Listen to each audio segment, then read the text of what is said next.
오늘 새벽 우리에게 주신 하나님의 말씀은 디도서 3장입니다. 제3장. 너는 그들로 하여금 통치자들과 권세 잡은 자들에게 복종하며 순종하며 모든 선한 일 행하기를 준비하게 하며 아무도 비방하지 말며 다투지 말며 관용하며 범사의 온유함을 모든 사람에게 나타낼 것을 기억하게 하라. 우리도 전에는 어리석은 자요 순종하지 아니한 자요 속은 자요 여러 가지 정욕과 행락의 종노릇한 자요 악독과 투기를 일삼은 자요 가증스러운 자요 피차 미워한 자였으나 우리 구주 하나님의 자비와 사람 사랑하심이 나타날 때 우리를 구원하시되 우리가 행한 바 의로운 행위로 말미암지 아니하고 오직 그의 긍휼하심을 따라 중생의 씻음과 성령의 새롭게 하심으로 하셨나니 우리 구주 예수 그리스도로 말미암아 우리에게 그 성령을 풍성히 부어주사 우리로 그의 은혜를 힘입어 의롭다 하심을 얻어 영생의 소망을 따라 상속자가 되게 하려 하심이라. 이 말이 미쁘도다. 원하건대 너는 이 여러 것에 대하여 굳세게 말하라. 이는 하나님을 믿는 자들로 하여금 조심하여 선한 일을 힘쓰게 하려 함이라. 이것은 아름다우며 사람들에게 유익하니라. 그러나 어리석은 변론과 족보 이야기와 분쟁과 율법에 대한 다툼은 피하라. 이것은 무익한 것이요 헛된 것이니라. 이단에 속한 사람을 한두 번 훈계한 후에 멀리하라. 이러한 사람은 내가 아는 바와 같이 부패하여 스스로 정죄한 자로서 죄를 짓느니라. 내가 아데마나 두기고를 내게 보내리니 그때 내가 급히 니고볼리로 내게 오라. 내가 거기서 겨울을 지내기로 작정하였노라. 율법 교사 세나와 및 아볼로를 급히 먼저 보내어 그들로 부족함이 없게 하고 또 우리 사람들도 열매 없는 자가 되지 않게 하기 위하여 필요한 것을 준비하는 좋은 일에 힘쓰기를 배우게 하라. 나와 함께 있는 자가 다 내게 무난하니 믿음 안에서 우리를 사랑하는 자들에게 너도 무난하라. 은혜가 너희 무리에게 있을지어다. 아멘. 오늘도 하나님의 은혜와 평강이 우리 가운데 함께 하시기를 축복합니다. 우리 그리스도인들이 살아가면서 겪는 어려움, 또 일반인들도 살아가면서 겪는 어려움 중에 대부분은 관계 문제입니다. 오늘 말씀에는 그리스도인들이 이 관계를 어떻게 잘 풀어가야 되는가, 어떤 태도를 취해야 되는가, 세 가지 관계에 대해서 이야기합니다. 첫 번째는 권력자, 즉 정치인들을 어떤 태도로 대해야 되는가. 두 번째는 예수 믿지 않는 사람들에 대해서 어떤 태도를 취해야 되는가, 어떻게 관계를 맺어야 되는가. 마지막으로는 이단들의 경우에 우리가 어떠한 태도를 취해야 되는가, 이 세 가지를 이야기하고 마지막 편지를 마무리하게 됩니다. 이 관계 문제에 대해서 함께 보면 첫 번째 이제 권력자들 혹은 정치인들에 대해서 우리는 어떤 태도를 취해야 되는가, 1절과 2절에 이렇게 말하고 있습니다. 너는 그들로 하여금 통치자들과 권세 잡은 자들에게 복종하며 순종하며 모든 선한 일을 행하기를 준비하게 하며 아무도 비방하지 말며 다투지 말며 관용하며 범사의 온유함을 모든 사람에게 나타낼 것을 기억하게 하라. 성경에는 이제 정치 지도자들, 권력자들에 대한 태도가 사실 두 가지 입장이 다 나옵니다. 오늘 말씀에는 통치자들과 권세 잡은 자들에게 복종하고 순종하라라고 이제 가르치고 있죠. 이 신약 성경이 기록되던 시대는 서신들, 즉 편지들인데요. 로마에 의해서 박해가 막 시작되거나 바로 시작되기 전에 기록된 말씀이 많습니다. 그럼 로마 지도자들을 향해서 굉장히 반대하거나 대적하는 것이 우리가 옳은 태도가 아닌가. 요한계시록의 경우만 보더라도 그 로마 지도자들에 대해서 사탄의 앞잡이다, 뭐 그런 표현들이 나오는데 그 앞에 기록된 서신들을 보면 바울이 대체로 취한 태도는 통치자들과 권세 잡은 자들에게 복종하고 순종하라라고 이야기합니다. 로마서에서도 똑같이 얘기하는데요. 그 이유를 이렇게 얘기합니다. 로마서 13장 1절에 보면 각 사람은 위에 있는 권세들에게 복종하라. 권세는 하나님께로부터 나지 않음이 없나니 모든 권세는 다 하나님께서 정하신 바라. 이 당시에 이제 세계관 혹은 신앙관을 보면 권력자들을 하나님께서 어떻게 쓰시느냐, 하나님께서 권세를 그리스도인에게만 주신 것이 아니라 그가 하나님을 믿던 안 믿던 그 권력 혹은 권세를 줘서 세상을 바르게 통치하도록 위임하신 것, 잠깐 위탁하신 것을 정치 권력자라고 보았습니다. 그래서 하나님의 힘을 이 권력자들에게 잠깐 이양하고 이 세상의 질서를 잘 다스리도록 위임한 사람이 이 권력자 혹은 정치 지도자였다라고 생각을 했죠. 그래서 그들은 하나님을 믿던 안 믿던 하나님의 일꾼이라고 보았습니다. 그래서 고레스의 경우 이방 왕이었는데 그 고레스 칙령을 통해서 유대인들이 포로로 끌려가다 다 돌아오게 되죠. 그 또한 고레스를 보면 하나님의 일꾼이라는 표현이 나옵니다. 하나님의 사람이라고 이야기를 합니다. 그래서 이 권력 자체가 잘못된 게 아니라 세상을 다스리고 세상을 바르게 하려고 하는 속성이 원래 이 권력이 가지고 있는 힘입니다. 그래서 하나님께서 직접 다스리는 게 아니라 그들에게 위임한 거죠. 그래서 신약 성경을 보면 특히 이제 바울의 서신에는 이런 표현들이 많이 나옵니다. 권세들에게 복종하라. 이게 하나님께로부터 나온 것이고 또 그들을 통해서 세상의 질서들이 잡혀가고 있다. 그러니 그들에게 복종하고 순종하라 라고 하는 이야기를 많이 합니다. 또 하나 이제 현실적인 문제였는데 지금은 그리스도인들이 전 세계적으로 가장 많은 인구를 차지하고 있습니다.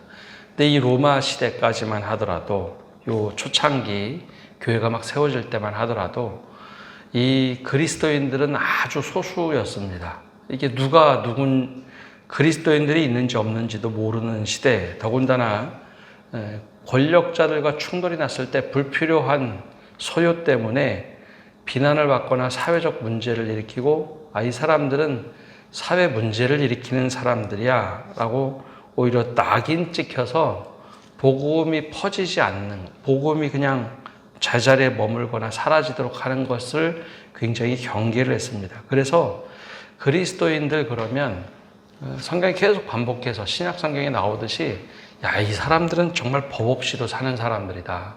어떻게 저렇게 살 수 있을까? 구제도 하고 정말 모범적인 시민의 모습을 통해서 이 사람들이 믿는 하나님이 진짜 하나님이고 그들이 믿는 예수님 때문에 저들이 저렇게 살 수 있구나. 그렇게 존경받도록 하는 이유가 있습니다. 그래서 바울은 그리스도인들이 정말 선하게 살아가라 라고 하는 그것을 굉장히 강조를 합니다. 근데 또 다른 입장도 있죠. 이게 하나의 입장만 있지는 않습니다. 사도행전에 보면 베드로와 사도들이 이런 말을 합니다. 사람보다 하나님께 순종하는 것이 마땅하니라. 즉 하나님의 뜻과 이 권력자들의 뜻이 정반대로 이루어질 때 그때는 하나님께 순종하는 것이 맞다라고 강조를 합니다. 특별히 이제 구약 시대에 보면 예레미야 혹은 이사야와 같은 선지자 시대에는 권력자들이 정말 잘못 이끌어가는 경우가 많았습니다. 그래서 그 당시에 하나님께서 직접 선지자들에게 이런 말씀을 하시죠. 여호와께서 이와 같이 말씀하시되 너희가 정의와 공의를 행하여 탈취당한 자를 압박자의 손에서 건지고 이방인과 고아와 과부를 압제하지 말며 무죄한 피를 이곳에서 흘리지 말라. 정의와 공의를 완전히 깨뜨리는 지도자에 대해서는 강력하게 비판하기도 하고 또 그렇게 순종하는 것은 옳지 않다라고 하는 말씀이 있습니다. 근데 여기서 이제 그럼 중요한 것은 그럼 우리는 어떤 태도를 취하는가? 통치자의 명령이 하나님의 뜻에 너무나 반할 때, 사회 질서가 다 무너질 때, 그럴 때는 불의에 저항하라 라고 이야기합니다. 그렇지 않을 때는 그리스도인들이 박해를 받을 때 대체적으로 바울은 그 당시에 살고 있음에도 불구하고 권력자들에게 순종하라 라고 가르칩니다. 왜냐하면 그것이 복음이 퍼져가는데 문제가 되지 않는다고 보았기 때문입니다. 그래서 그리스도인들에게는 이걸 구분할 수 있는 지혜가 있어야 합니다. 공의와 정의를만을 강조하는 게 아니라 공의와 정의가 사랑 안에서 이루어지고 있는가, 또 그것을 구분하는 제대로 지혜를 가져야 합니다. 그래서 공의와 정의가 필요할 때 반대로 허다한 죄를 덮는 사랑을 강조하는 것도 어리석은 일이고, 사랑이 필요할 때 공의와 정의만을 내세우는 것도 어리석은 일입니다. 그래서 이 말씀은 종종 국가가 잘못하는데 무조건 순종하라라고 할 때 이 말씀을 쓰는 것도 참 이상한 것이고, 또 오히려 지금은 질서를 위해서 순종하라고 강조를 해야 될 때 반대로 이야기하는 것도 어리석은 일입니다. 그래서 이걸 구분하는 지혜가 필요합니다. 이 권력에 대한 것은 평생 이것이 그리스도인들과 분리될 수는 없습니다. 가끔 말씀드리지만 예수님을 십자가에 못 박은 사건, 우리 십자가 보통 사건이라고 하는데요. 우리가 순전히 종교적인 이유라고 생각을 하는데, 예수님을 십자가에 못 박았던 과정은 철저하게 정치적인 사건이었습니다. 이제 유대인들이 사내들인 공의에서 예수님을 십자가에 못 박으라고 얘기하지 십자가에 못 박지를 못했습니다. 로마의 지배 아래 있었기 때문에. 그래서 로마 법을 따르기 위해서 빌라도 총독에게 찾아가죠. 십자가형은 정치범을 향한 결정입니다. 그래서 빌라도에게 찾아가서 십자가에 못 박아달라. 그래서 결과적으로는 로마 형법을 통해서 십자가에 정치범을 죽이는 법으로 예수님을 십자가에 못 박게 되죠. 그래서 정치라는 것은 우리와 완벽하게 분리될 수는 없습니다. 개개인 그리스도인들이 정치에 대해서 관심을 갖지만 교회는 공식적으로 정치에 참여하지 않습니다. 이게 이제 17세기, 18세기 넘어가면서 정교 분리를 하고, 우리나라도 또한 정교 분리 원칙을 취하죠. 그러나 그걸 알아야 됩니다. 어떻게 우리가 살아야 되는지. 그래서 통치자에 대한 것은 성경에 자주 나오는데 이것을 구분할 수 있는 지혜가 있어야 합니다. 두 번째, 그럼 믿지 않는 사람들에 대한 태도는 어때야 될까? 여러분, 덜 익은 과일 먹어보신 적 있죠? 덜 익은 과일이 작은 것도 덜 익은 과일 뚜렷하게 보이지만 크기도 똑같고 생김새도 똑같은데 덜 익은 과일들이 있습니다. 근데 그 과일들을 잘 구분하는 사람들은 이게 다 익었는지 안 익었는지 알지만 그걸 잘 모르면 크기만 보고 외양만 보고 따서 먹어보면 떨죠. 떨습니다. 근데 신앙에도 그런 모습이 있습니다. 열정이나 노력들, 그 겉으로 보면 정말 신앙이 좋은 것처럼 보이는데 떨불 때가 있습니다. 그 떨불 때는 하나님의 뜻이 아닌 내 힘으로 이걸 우격다짐으로 하려고 하다 보면 신앙도 떫은 맛이 날 때가 있습니다. 사도 바울이 마치 그와 비슷한 이야기를 하는데, 아직 떫은 상태에서는 내 힘으로 내 생각대로 하다 보니 좌충우돌합니다. 믿지 않는 사람들에 대해서 내 판단 기준으로 이 사람들은 예수 믿지 않아 라고 그런 거친 태도를 보일 때가 있죠. 사도 바울이 이 얘기와 똑같은 삶을 살아보았기 때문에 디도에게 이야기를 합니다. 3절에서 8절까지 그리스도인이 아닌 사람들을 어떻게 우리가 대해야 되느냐. 첫 번째 태도는 우리도 원래 그런 사람이었다라는 겁니다. 3절에 보면 이렇게 말을 하죠. 우리도 전에는 어리석은 자요, 순종하지 아니한 자요, 속은 자요, 여러 가지 정욕과 행락에 종노릇한 자요, 악독과 투기를 일삼은 자요, 가증스러운 자요, 피차 미워한 자였으나 우리 구주 하나님의 자비와 사람 사랑하심이 나타나실 때에 우리를 구원하시되 우리가 행한 바 의로운 행위로 말미암지 아니하고 오직 그의 긍휼하심을 따라 중생의 씻음과 성령의 새롭게 하심으로 하셨나니 라고 이제 쭉 이야기를 합니다. 여기 핵심은 뭐냐? 우리도 원래 그런 사람이었다는 거죠. 예수 믿지 않는 사람. 바울도 이제 그런 말을 합니다. 바울은 유대인 중에 유대인이었고 하나님 사랑하는데 둘째가라면 서러운 사람이었습니다. 그런데 그가 자기의 힘으로 자기의 열심으로 종교적인 행위를 할 때는 어리석은 자, 순종하지 아니한 자, 속이는 자로 그리스도인들을 잡아다 죽이는 사람이었습니다. 자기의 옛날 모습을 볼 때, 또 이방인들의 옛 모습을 볼 때 원래 우리도 그런 사람들과 똑같았는데 하나님이 그럼 우리를 어떻게 변화시키셨는가? 하나님이 막 회초리 들고 우리도 똑같이 막 비난하고 비방하고 그렇게 하지 않고 하나님의 자비를 통해서 우리를 얼마나 많이 사랑하셨는지, 그래서 우리가 잘한 행동을 보고서 우리를 변화시키신 것이 아니라 우리 중생의 씻음과 성령의 새롭게 하심으로 우리를 변화시키셨기 때문에 우리가 취해야 될 태도, 그거는 온유함이어야 된다라는 겁니다.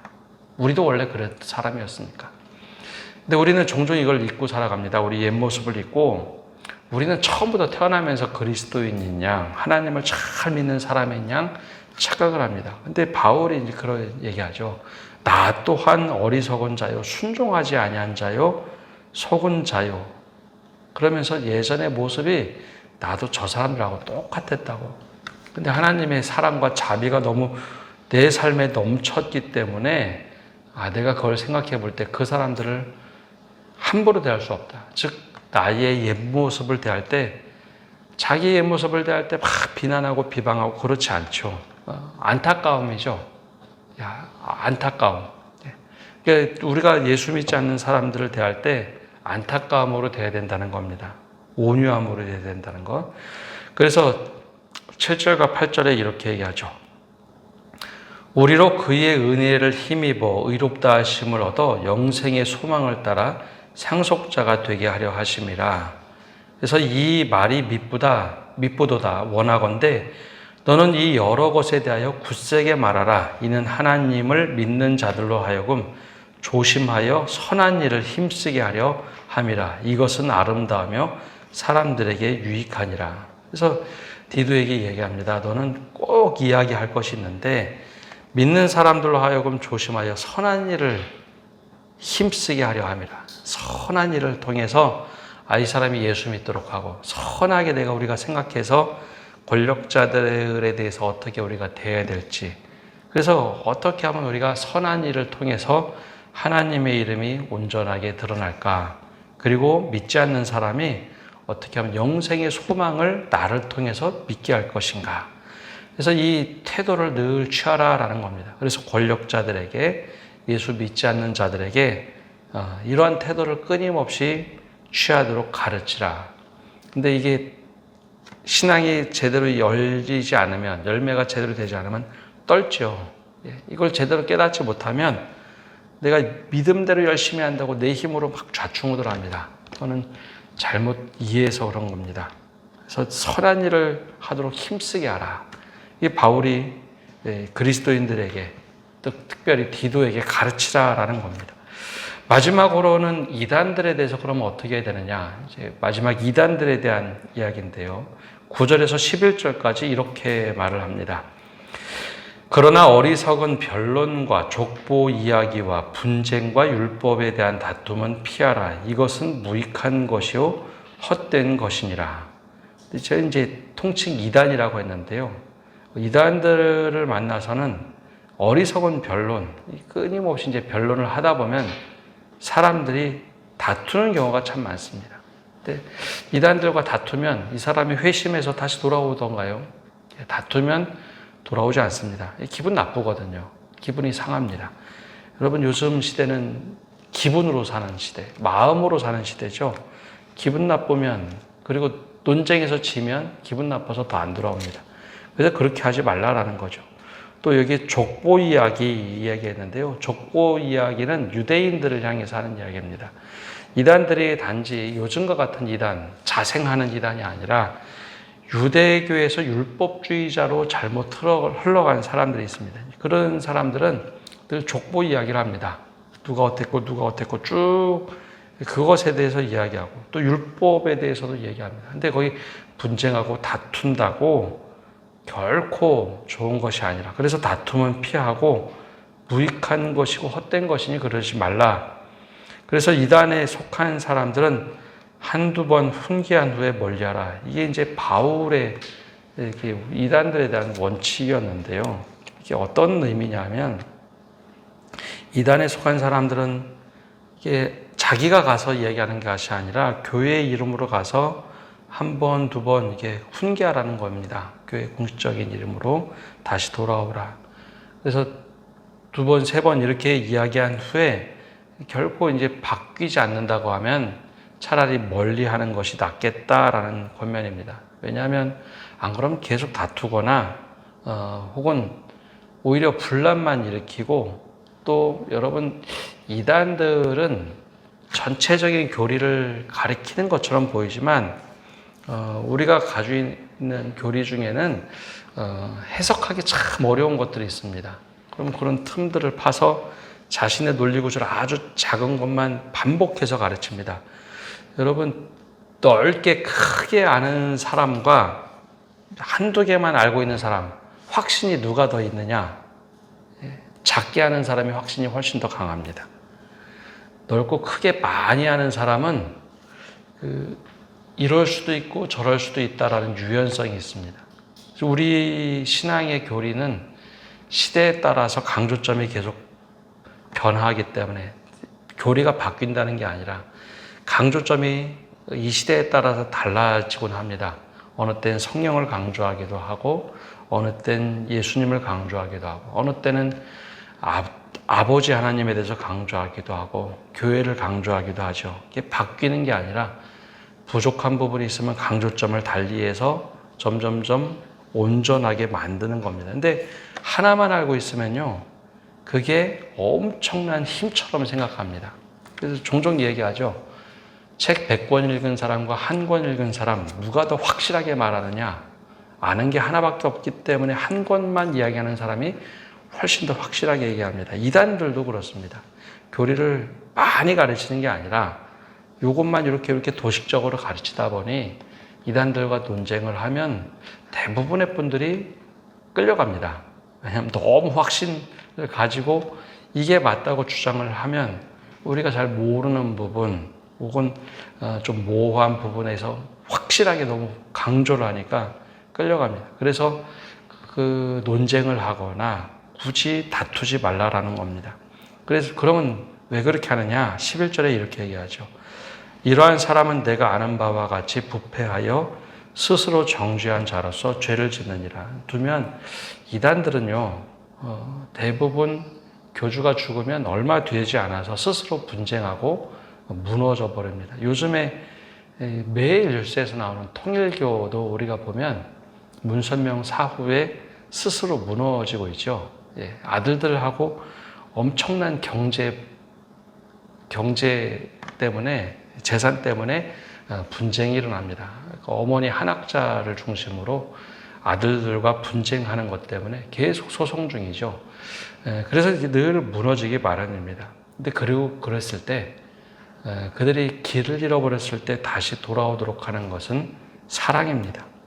그래서 분쟁하는 것이 아니라 오히려 멀리 하되 그 끈을 놓지 않도록 하는 것이 더 중요합니다. 그리고 나서 이제 마지막에 디도에게 마지막 인사를 하죠. 오늘 말씀은 우리에게 어떻게 사람들과의 관계를 맺을 것을 얘기합니다. 권력자들에게는 복종하고 순종하라. 그리고 예수 믿지 않는 사람들에게는 우리도 원래 그런 사람들이었으니 온유하게 대하고, 내가 정말 선한 일을 최선을 다해서 하면 그들에게 복음이 열릴 수 있는 그런 온유한 태도를 취하라. 마지막으로 이단들은 굳이 다투거나 비난하지 말고 오히려 좀 멀리하고 스스로 부패하고 썩어졌을 때 다시 돌아올 수 있는 길을 열어주어라 하는 태도를 이야기합니다. 우리가 이 지혜를 갖고 살 때 우리가 세상에 복음으로 살아낼 수 있는 힘이 될 겁니다. 이 은혜를 은혜와 지혜를 가지고 살아가시는 성도 여러분 되시기를 바랍니다. 기도하겠습니다.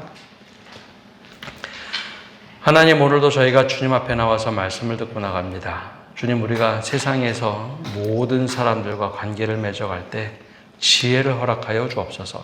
구분할 수 있는 지혜가 필요하고 우리가 어떻게 선택할 수 있는 지혜가 필요합니다. 특별히 권력자들을 향해서 복종과 순종해야 될 때를 기억하게 하시고 지혜를 가지고 구분하게 하여 주옵소서. 또한 믿지 않는 사람들을 향해서 하나님, 우리가 원래 우리도 그런 사람이었으니 우리가 옛 모습을 기억하면서 그를 향해서 온유함으로 하나님의 사랑이 지금도 여전히 필요한 사람으로 또 우리가 얼마나 선하게 대하여 그들에게 하나님의 구원에 이르게 할까 늘 생각하며 대하게 하여 주옵소서. 특별히 이단들에 대해서는 우리가 멀리하되 다투거나 싸워서 이기는 것이 아니라 그들이 스스로 무너졌을 때 다시 돌아올 수 있는 넉넉한 사랑을 미리 준비하게 하여 주옵소서.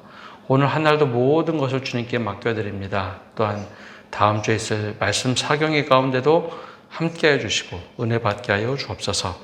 예수님의 이름으로 기도합니다. 아멘.